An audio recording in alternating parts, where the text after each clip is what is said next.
Since the previous two videos were just so entertaining, I thought I'd just spend one more video on the topic of unanswered questions that were stopping me from making YouTube videos.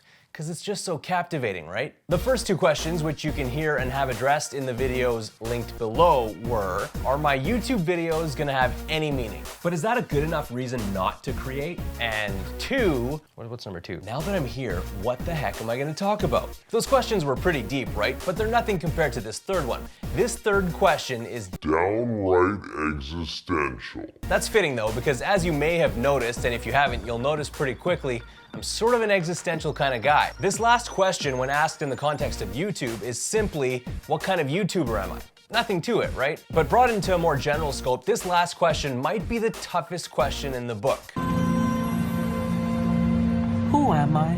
Last video, I talked about some of my professional experiences and personal interests. Now, these things combined are part of what make me who I am, but do they define me? This is the question that I've been struggling with for years and only recently have come to an answer that I'm comfortable with.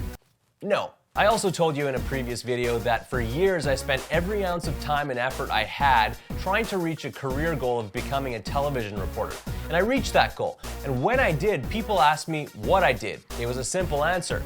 I was a broadcaster. Makes sense, right? But at the same time, when people asked me who I was, I said I was a broadcaster. That's where it gets a little confusing. I didn't answer that I was a son or a friend or a boyfriend or a creative or an athlete or a Canadian or a Muslim or a citizen of the world. I didn't answer that way because I thought what I did was what defined me. I thought that was my value to the world. Now that's just one example of one moment in time that I chose one thing to define myself by.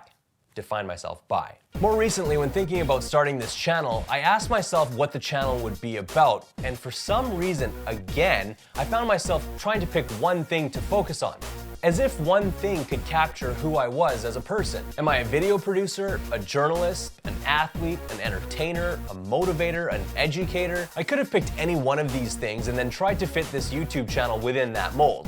And the channel probably would have sucked. Alright, it may not have sucked and it might have actually worked, but it almost certainly wouldn't have felt whole to me. Because as a whole person, I'm not just defined by one thing. Generally, we do this a lot. We define and then act, and more importantly, we define ourselves and then act. And sometimes it works. More often than not, one thing doesn't define us. We're complex beings. So instead of crafting an image or picking one thing and then trying to make the YouTube channel fit within that, I'm gonna do the opposite. I'm just gonna act and then let the YouTube channel become what it does. Because acting without the confines and limitations of a predetermined set of parameters, now that's a mouthful. What that will do is it will allow me to truly do what I love and be who I am. I'm a little nervous to find out who that is, but hey, we'll find out together. All right, enough talking about making videos. It's actually time to get at it. So I'm gonna go do that right now.